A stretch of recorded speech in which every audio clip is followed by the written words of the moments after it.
आदाब, नमस्कार, सत श्री अकाल। मैं सुहैल अहमद और आप देख रहे हैं पीकेडी न्यूज़ चैनल। आज की खबर जनपद देहरादून उत्तराखंड के जनजाति क्षेत्र चकराता के कोरवा में आप देख सकते हैं, जहां का कल वीडियो वायरल हुआ था। बच्चों के साथ एक हिंसा का वार्डन के द्वारा, स्कूल के जो टीचर्स हैं उनके द्वारा, ये जो बालिका हॉस्टल है, कस्तूरबा गांधी बालिका विद्यालय है ये, इसके जो हॉस्टल की जो बालिकाएं, इनके साथ जो मारपीट का एक वीडियो वायरल हुआ था, जिसमें कि इस समय मैं धरातल पे मौके पे जीरो ग्राउंड पे पहुंचा हूं और जो यहां मैंने अभी तक पूरी जानकारी ली है उसमें बहुत ही दर्दनाक, जैसे कि मेरा एक मानना है, मैं आतंकवाद उसी को ही नहीं मानता हूं जैसा कि अभी पुलवामा में और तमाम आतंकवादी कर रहे हैं, बल्कि इसको भी मैं एक आतंकवादी ही मानता हूं। जिस तरह का कृत्य एक शिक्षिका के द्वारा, एक वार्डन के द्वारा इन छोटी बालिकाओं के साथ किया गया है, ऐसा कृत्य कोई शायद ही कर पाए। ये ऐसी हिंसा उनके अंदर कैसे जागृत हुई, इस बात से मैं भी एक अचंभित हूं और शिक्षा विभाग को विशेषकर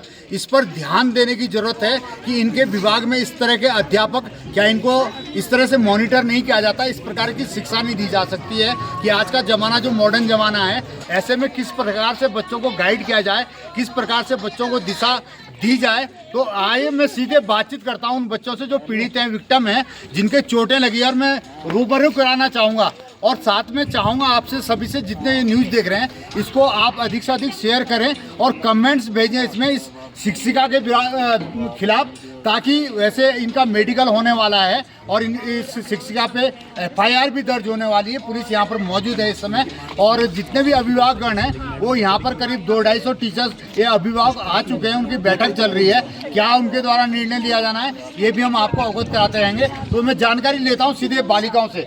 बच्चों, जरा आपका नाम क्या है बेटा? परिधि जोशी। कहाँ से है बेटा आप? अस्टाड गांव से। कितनी उम्र है बेटा आपकी? 12 साल। कौन सी कक्षा में पढ़ते हैं आप? 8th में पढ़ते हैं। क्या घटा था बेटा आपके साथ और कितने तारीख की ये घटना है? अब इसको इसी घटना में कितने बजे की? रात्रि के। हाँ। तो किस बात पे आपको मैडम ने पिटाया?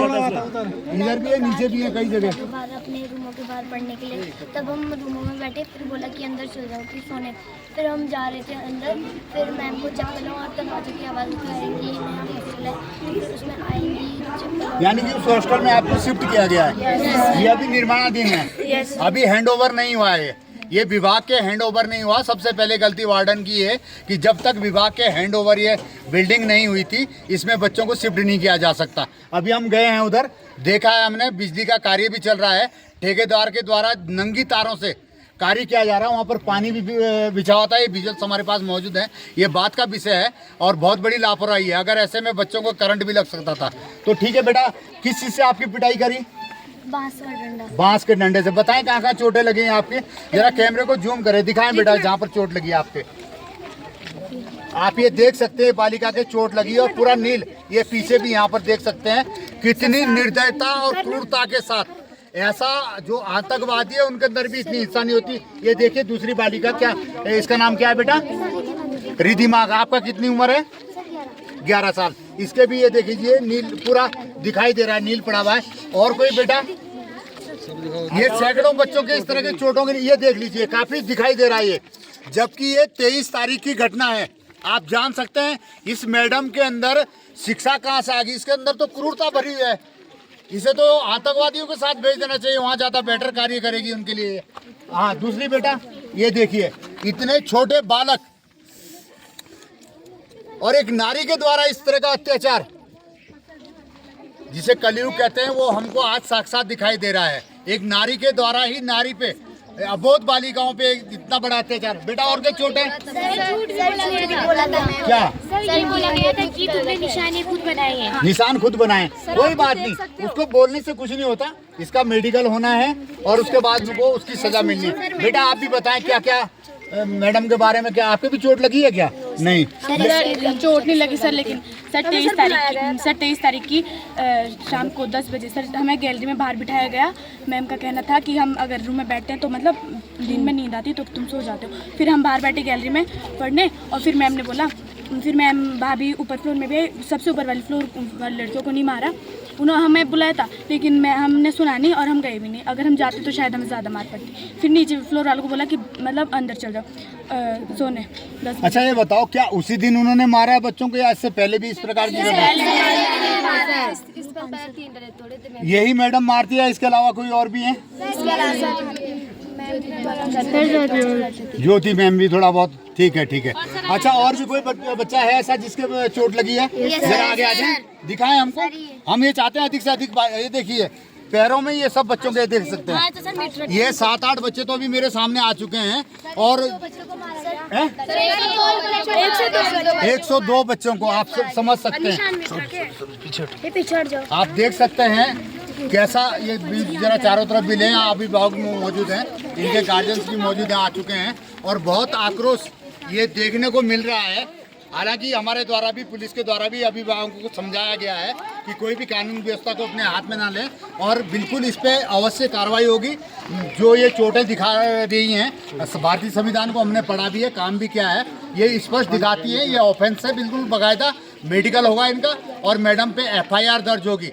विभाग को इनको बर्खास्त भी करना पड़ेगा और ये मैडम जेल भी अवश्य जाएंगी, ये हमारा आपसे वादा है, क्योंकि हम भी जौनसार बावर के निवासी हैं। हम मीडिया बाद में हैं लेकिन यहाँ के नागरिक और यहाँ के सेवक पहले हैं। अगर इस जौनसार बावर क्षेत्र के अंदर शिक्षा में इस प्रकार का कोई भी कृत्य किया जाएगा, आप जान सकते हैं मेरे द्वारा कई घटनाएं जौनसार बावर में, चाहे वो बालिकाओं से छेड़छाड़ की रही हो, हमने टीचर को वहीं से अरेस्ट करा के जेल भिजवाया है। और जो भी शिक्षा के प्रति इस क्षेत्र में इस प्रकार की गलत हरकतों को करेगा, आप अपना कैमरा बंद कर दीजिए, तो उसको हम बिल्कुल छोड़ेंगे नहीं, हम बाकायदा उसको उजागर करेंगे और जहाँ तक यथासंभव कानूनी कार्रवाई का प्रश्न आएगा हम उस पर अवश्य कार्रवाई करेंगे। अच्छा बेटा, आप ये भी बताएं, आप लोगों में खौफ का माहौल है, कितने लोग ऐसे, कितने अभिभावक ऐसे हैं जो बच्चों को अपने यहाँ से ले जा चुके हैं?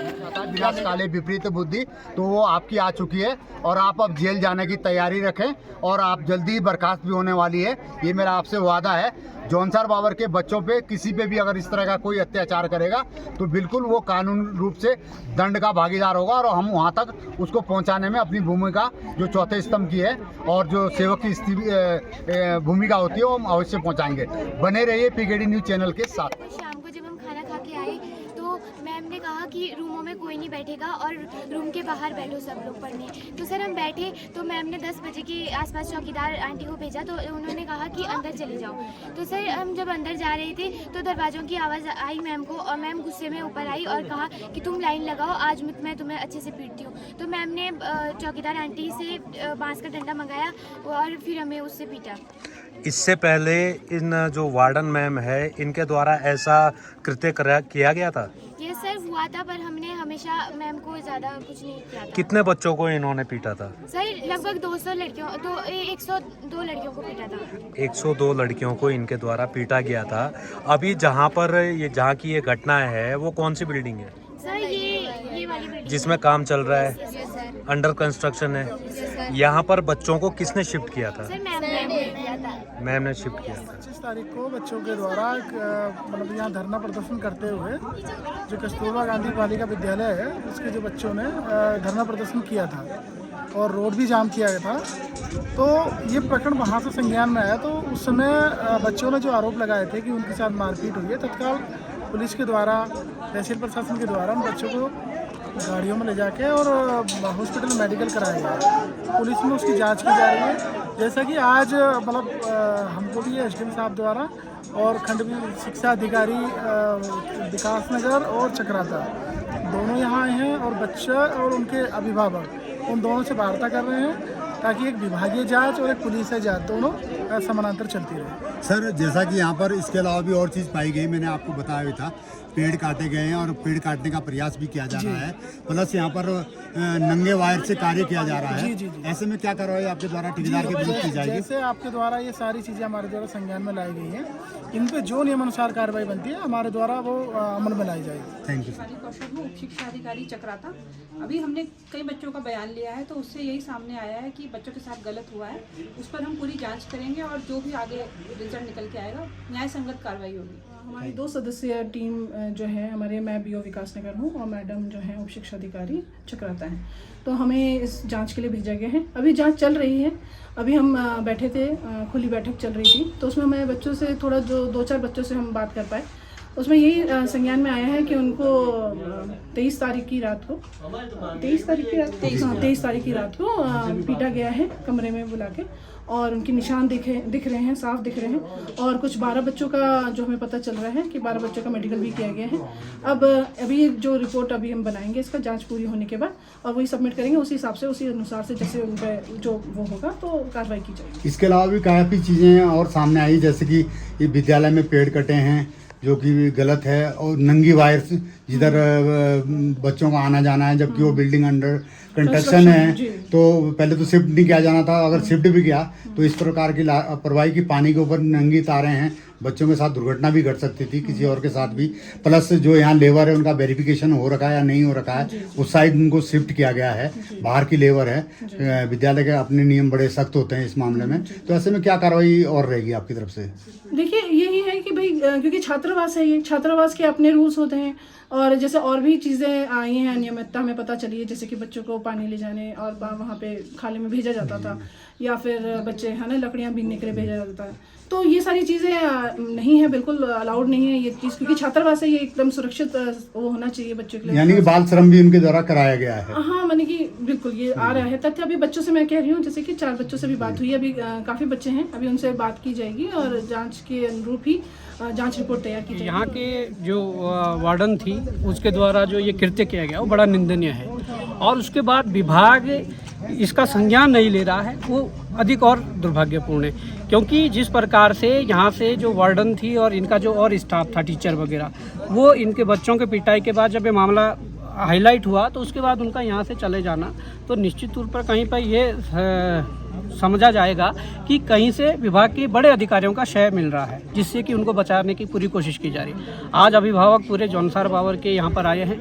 उनका साफ कहना है कि तब तक बच्चों की वैकल्पिक व्यवस्था की, जो शिक्षा की व्यवस्था है, उसके लिए सुचारू रूप से इस स्कूल को चलाने के लिए वैकल्पिक व्यवस्था की जाए, और जो अभी जो प्रकरण हुआ है उस प्रकरण में तत्काल विभाग FIR लॉन्च कराए, तहसील प्रशासन भी FIR लॉन्च कराएं, और अभिभावक संघ भी अपनी तरफ से FIR लॉन्च करवाएंगे। क्योंकि जो मामला निकल कर आएगा केवल मामला पिटाई का नहीं है, पिटाई के अलावा और भी बहुत सारी चीज़ें सामने आई है। जब अब पता लगा कि यहाँ पर तो बहुत सारी चीज़ें हैं, छोटे छोटे बच्चियों को जंगलों में लकड़ियों के लिए भेजा जाता है, छोटे छोटे बच्चों को यहाँ नहाने के लिए पानी उपलब्ध नहीं करवाया जाता, वहाँ खड्ड में जाकर के उन्हें नहलाया जाता है। तो तमाम प्रकार की अव्यवस्थाएँ जो निकल कर आई है, इस पूरे प्रकरण को शिक्षा विभाग को पूरी तरीके से समझना पड़ेगा और इस पर कार्रवाई करनी पड़ेगी, और कार्रवाई नहीं होगी इस दशा में पूरा अभिभावक संघ विभाग के खिलाफ भी और सरकार के खिलाफ भी मोर्चा खोलेगा। सर, जैसा कि अभी सुबह से हम लोग देख रहे हैं, आप भी हमारे साथ लगातार मौजूद थे, और हमने ये भी देखा कि जो बिल्डिंग है जिसमें बच्चों को शिफ्ट किया गया है, ये अंडर कंस्ट्रक्शन है, और ऐसे में देखा हमने, सुबह आप भी साथ थे, बिजली के वायर जोड़ के काम चल रहा था, जो वायर की जगह जगह से उसमें खुले कट लगे हुए थे, और पानी के ऊपर वो तारें थी। ऐसे में बच्चों के साथ दुर्घटना भी घट सकती थी। विद्यालय के अंदर मनमर्जी से पेड़ भी कटे हैं सर, कई चीज़ें और भी आई हैं, क्या कहना चाहेंगे सर? देखिए, अंडर कंस्ट्रक्शन या निर्माणाधीन जो बिल्डिंग है उस पर बच्चों को शिफ्ट करना कहीं ना कहीं ये विभाग की बड़ी लापरवाही है। जिस स्कूल के अंदर 4 बजे के बाद अभिभावक को एंटर करना, प्रवेश करना बंद है, उस स्कूल में जहां पर उन्हें शिफ्ट किया गया बच्चों को, बच्चियों को, वहीं पर 10 मजदूर काम कर रहे हैं, वो भी बिहार से, वो भी बड़ी अनहोनी हो सकती है। उसकी जिम्मेदारी कौन लेगा? और आपने तार वाला प्रकरण बताया, तो निश्चित तौर पर जब हम सुबह आए तो यहाँ पर पानी के कुछ पानी फैला हुआ था, और उस पानी के ऊपर कई ऐसी तार, नंगी तार बिछाई गई थी, और ये बड़ी अनहोनी एक हो सकती थी। तो पहली जिम्मेदारी विभाग की थी कि वो अंडर कंस्ट्रक्शन जो बिल्डिंग चल रही है उसमें शिफ्ट नहीं किया जाना चाहिए था, पर उसके बाद जो यहाँ ठेकेदार है, उसके इंजीनियर वगैरह कोई यहाँ नहीं थे। इस प्रकार से उनके मिस्त्री और ये चीज़ें काम कर रहे हैं कि नंगी तार बिछाकर काम कर रहे हैं। तो ये सारी चीज़ें, इसका संज्ञान लेना चाहिए, नहीं तो इसके बाद हमने कहा है कि भाई अगर मांगे नहीं मानी गई, सुनवाई नहीं हुई, तो अभिभावकों के साथ मिलकर मोर्चा खोला जाएगा। सर, जैसे कि यहाँ जो लेबर है वो बाहर की है, बिहार की है, गर्ल्स हॉस्टल है, ऐसे में लेबर का पुलिस वेरिफिकेशन भी बहुत ज़रूरी बनता है, और जबकि उस दिन तो मैडम ने वो कैमरे भी बंद करा दिए थे, तो ऐसे में क्या पुलिस को इसमें कार्रवाई नहीं करनी चाहिए? पुलिस को कार्रवाई करनी चाहिए। हमने शिक्षा विभाग के जो अधिकारी आए हैं उनके संज्ञान में भी डाला है कि भाई अगर उन्होंने मारपीट वाला जो मामला है उसकी जो धाराएं हैं वो तो लगनी है, परंतु इन पर साक्ष्यों को छुपाने के, साक्ष्यों को मिटाने की जो धाराएं हैं वो भी लगनी है, क्योंकि इन्होंने कैमरों को बंद करके अगर बच्चों की पिटाई की है और 102 बच्चों की पिटाई की है, जिसमें से लगभग दर्जन भर ऐसे बच्चे हैं जिनके आज भी चौथे दिन निशान पड़े हुए हैं। तो ये बड़ा गंभीर मामला है, ये पूरा जांच का विषय है और निश्चित तौर पर सबसे पहली मांग तो यह है कि इसे बर्खास्त किया जाए, उसके बाद इन पर FIR लॉन्च हो और इन्हें जेल के सलाखों के पीछे भेजा जाए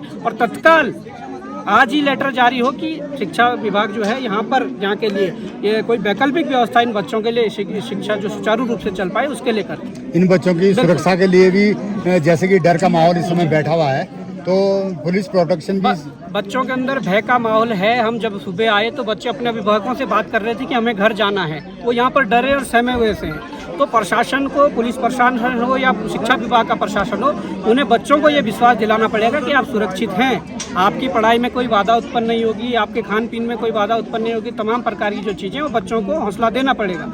इसके लिए हम आज दिन भर के पूरे प्रयासों के बाद यहाँ पर गार्जियंस भी मौजूद थे, बालिकाएं भी मौजूद थी और तहसीलदार चकराता भी मौके पे मौजूद थे, थानाध्यक्ष चकराता और महिला दरोगा हेमा बिष्ट जी और महिला कांस्टेबल भी यहाँ पर कल से लगातार बने हुए थे।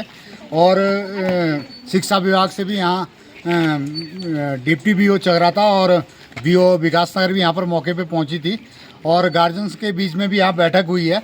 और इस बीच में ये भी देखने में आया है कि कुछ लोग राजनीतिक उद्देश्य से, जिनकी बार बार इस प्रकार की आदतें होती है अपने को हाईलाइट करने की, उसके पीछे मेन रीज़न ये कम होता है कि जो हमको क्षेत्र के बारे में अच्छा सोचना है, दिखावा होता है, ऐसे लोगों का भी यहाँ पर प्रवेश था और मीडिया ने उसको नज़रअंदाज किया है। और जैसा कि अभी हमारी SDM विकास नगर विनोद कुमार जी से भी बात हुई थी कि यहाँ पर से सारी जो शिक्षिकाएँ हैं वो भी चली गई हैं, वार्डन भी बगैर बताए चली गई हैं। ऐसे में बच्चे बिल्कुल यहाँ पर अकेले थकेले पड़ गए हैं और यहाँ पर कुछ जो भोजन माताएँ हैं वही अवेलेबल थी, अनुदेशिकाएँ अवेलेबल थी। तो हमारी मुख्य शिक्षा अधिकारी से भी फ़ोन पे वार्ता हुई है और इस वार्ता के क्रम में जैसा कि हमको अभी पता चला है, अभी शाम के लगभग 5:30 होने जा रहे हैं और तब से मीडिया लगातार यहाँ बैठा हुआ है। और जो ये एक तरह से मैं उसको टूची राजनीति कहूँगा, वो ऐसे लोग भी यहाँ से जा चुके हैं अपना उल्लू सीधा करके। और यहाँ पर बालिकाएं शेष है, काफ़ी अभिभावक अपने बच्चों को ले जा भी चुके हैं यहाँ से। और जैसा कि हमें बताया गया जिला शिक्षा अधिकारी और ये मुख्य शिक्षा अधिकारी के द्वारा कि वहाँ से देहरादून से जो यहाँ नई वार्डन मैडम है वैकल्पिक व्यवस्था के रूप में वो भेज दिया गया और अभी रास्ते में हैं, वो पहुँच नहीं पाए हैं। तो आप देख सकते हैं कि किस प्रकार का ये एक बालिकाओं के प्रति एक क्रूरता का व्यवहार यहाँ की वार्डन ने अपनाया है। तो जांच इसमें लगातार चल रही है, हमारी सबसे बातचीत हुई है, कार्रवाई का पूरा आश्वासन में मिला है और कार्रवाई भी अवश्य होगी। FIR भी दर्ज हो गई, इसमें दर्ज होगी। बच्चों के मेडिकल्स भी तैयार किए गए हैं और बयान भी लिए गए हैं सभी के।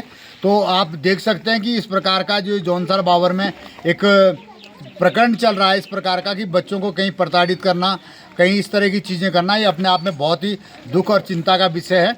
और सारी चीज़ों को हमने आपके सामने रख दिया। आने वाले समय में भी हमारी इस पे नज़र बनी रहेगी। PKD न्यूज़ चैनल से ब्यूरो चीफ सुरेंद्र दत्त जोशी, कोरवा, देहरादून, उत्तराखंड से।